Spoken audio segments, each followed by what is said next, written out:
এই মুহূর্তে আমি এসেছি রামকৃষ্ণ মঠ। যেহেতু দেরি হয়ে গেছে তার জন্য রামকৃষ্ণ মঠ এখনও খোলা নেই। মঠ খোলার টাইম সকাল 6টা থেকে বেলা 11:30 পর্যন্ত, আবার বিকাল 4টে থেকে খোলা থাকবে।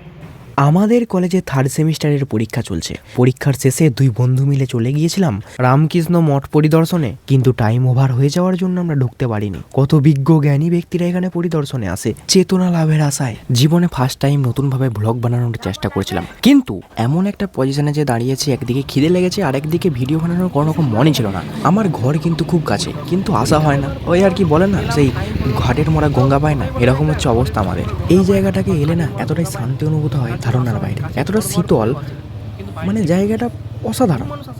চারদিকটা ঘুরে দেখার মতো জায়গা, নিজেদেরকে শান্তি অনুভব করার জায়গা। দেখা আর অনুভব করার ব্যাপারটা সম্পূর্ণ ডিফারেন্ট। একটা জিনিসকে ভেবেছি কন্টেন্ট বানাবো, কিন্তু এমন এমন জায়গাগুলোকে তুলে ধরবো মানুষ সেই জায়গাগুলোতে যাওয়ার পর শান্তি ফিল করবে। আজকের দিনে বেশিরভাগ মানুষ ডিপ্রেশন স্ট্রেসের মধ্যে রয়েছে, সেই জায়গাগুলো থেকে বেরিয়ে আসতে পারছে না। তার জন্য এই জায়গাগুলো অবশ্যই যাওয়া উচিত। আর আমি মনে করি সব জিনিস ক্যামেরাবন্দি করা উচিত নয়, কারণ এই জায়গাগুলো ক্যামেরাতে কখনোই তুলে ধরা উচিত নয়। তুমি ক্যামেরাবন্দি করলে মানুষের সৌন্দর্য নষ্ট করবে।